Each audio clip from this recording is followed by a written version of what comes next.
it's very confusing for them. Oh man. When they come out of, like, say they've been in a 20-year marriage and they've been in a sexless marriage, they get out of it and now suddenly they're like, could you it's imagine like stranger in a strange land? Could you imagine you get married in the year 2000 when Britney Spears was sane? Yes. And then you come back here in 2024 and she's dancing with knives and she's fucking crazy. And now you're single and you're trying to talk to a chick at the bar in 2024 versus in 2000. You were like, you know, you could do that. You know, Roosh said this. I agree with him so much on this one thing that he said.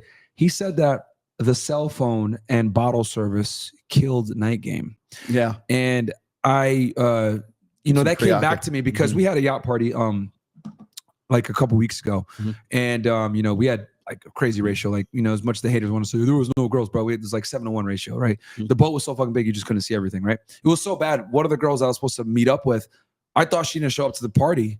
And she was like, I was on the yacht the whole time. I was like, what the fuck? And I was like, you're lying. And she sent me a picture and she was on the yacht. I was like, oh shit. We were live streaming, so I missed it, but there were so many girls there. But I digress. The main point here is that we went to the club after. We went to Van Dome, you know, Fresh's favorite fucking place. Yeah.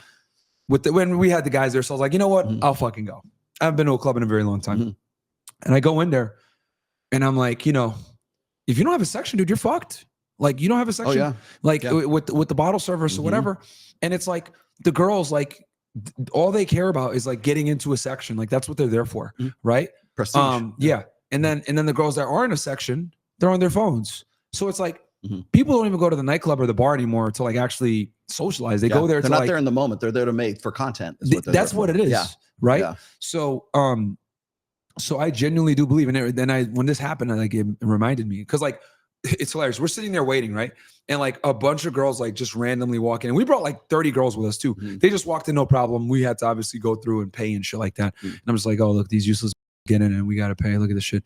But and then when we walked in, it reaffirmed like that quote just hit me immediately. Like, bottle service and the cell phone absolutely destroyed nightlife. So you take a guy like you said, trying to get back in the game. Right. Year 2000, he's getting fucking married with TRL still going on and MTV and Real World and you know, wearing Gap jeans and shit like that. Right. And then next thing you know, 2024, you're frozen out of you're unfrozen from cryo freeze, and now you come out. You walk into a nightclub now and you're like, what the fuck is this? Because in the early 2000s, this is like no one had smartphones like this. Like, a lot of these guys that we're working with right now, they don't know that like getting a girl's phone number is like effectively meaningless. It's like you got to follow on Instagram, right? Well, what's Instagram? Well, they know what Instagram is because like maybe their kids have it or something like that. But the thing is they don't know how to like optimize their pictures on there. They don't know what they're doing. They don't know what works best for them. And Mystery used to teach that like a number close. Was good. Number close was a metric of success. Back in the mid 2000s. Right. And now it's basically meaningless because it's all follow me on Instagram. Let me see if you're cool enough for me to want to hang out with you. Do you have cool friends? Do you have a little dog? Where are you? Are you somebody that I would want to actually, you know, hang out with? And it's almost like you're professional. It's almost like having a LinkedIn for like your personal life or your resume of you kind of thing. And even the Instagram is like you almost have to, you know, you have to get like multiple bases of contact. Like I've told guys before, like you don't not only need to get a number, you need to get an Instagram. And you damn near need to frame a date when you meet her right then and there, because like women are so fucking flaky in 2024 because they just have too many options, right? Like girls like actually used to respect and admire male attention in the early 2000s, but like now it's like it's cheap, so like they don't care. So like the other thing too, I think guys need to understand, especially for the older guys, 45, 60, like that are in your group, like when you text girls now on iPhones, there's this feature where if it's like not a recognized number or whatever, or they haven't had communication, a lot of times it'll just go like into a random spam box and she might never check it. So it'll go into your hidden messages or something like that. And unless you're actually actively looking at those things, it's not going to make any difference. And I think another thing a lot of like older guys need to see, like 45 to 60, is like a lot of them might have a daughter. Like just take a look at your daughter's phone. She might be fucking 18, 17, whatever. Just look at her phone. You're going to see 150 missed calls, 300 text messages, 1,000 emails. Like, just unheard of levels of attention. All unread. Like women today get unheard of levels of attention. And I think like it's overwhelming for guys to get in the game. And then they, like because whenever I've talked to like older guys that like just getting back in, the biggest thing they have is like frustration. Like, what the fuck? Like, women play a lot of games nowadays. I'm like, dude, do you know how many options like the average girl has? And they have no fucking clue. Yeah. I'll tell you a funny story. What was kind of like the germ of the idea for this. Have you ever seen, I think it's on like Amazon Prime, but it's a show called Tulsa King, and it has Sylvester Stallone is in it. Okay. And without giving you too many spoilers here, Sylvester Stallone plays like a mobster. He was like in the mafia, and he goes to jail 25 years ago for a crime he didn't commit. He took the fall for somebody else in the mob. Right? When was the movie set? What time? Well, it's funny. It's when it's modern day. And so he went to jail 25 years ago. Okay. And the start of the series is when he's finally getting out here into the 2024, right? Or 2022.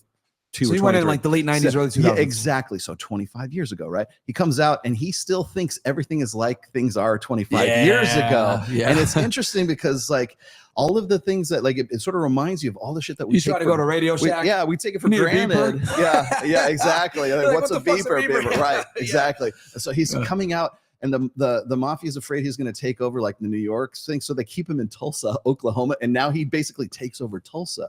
And the first thing he does is he goes to like a weed dispensary in Tulsa, and he thinks it's still illegal. So he thinks it's like this backroom kind of like operation. He goes, so he's like punching guys and like taking over things. He's like, no, sir, it's legal now. You don't have to worry about anybody. He's like, anybody can come in and buy. Yes, anybody can. Right. Oh, man. And so he takes over sort of the drug trade of Tulsa, but it's all legal drugs, right? Well, even the drug trade has changed significantly. And so what was funny to me is he plays a character who is like 76 or 70. Yes. Okay. Which is exactly how old Sylvester Stallone is right now. Right. Yeah. And so the humor in the show is he went away for 25 years and now he's sort of like thawed out of cryo freeze kind of thing.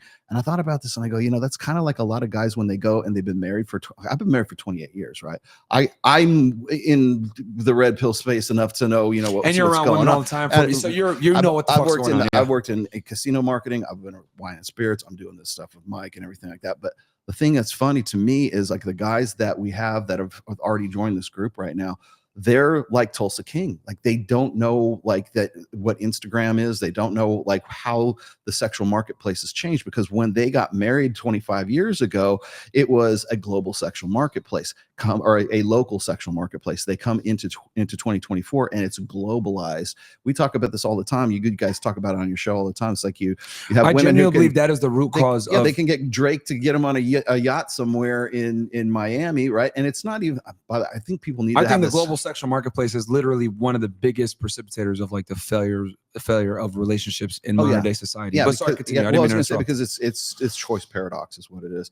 And like I remember when you guys somebody put Fresh on the spot and said like, how many girls do you think at colleges or something like that are actually getting flown out to to yacht parties in Miami? And he said something like 30%, which was like crazy.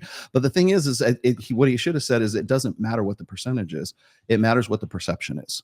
So if one of these girls sees one single girl that gets flown out, that's all that it matters to affect the sexual marketplace for that girl, because I'm hotter than that and she got flown out. Yep. Fuck, that means that I'm at least as valuable as that. And I don't want to have anything to do with everybody that's in my local sexual marketplace. Yep. If the possibility exists that I could get flown out to a yacht party by somebody who's rich and famous.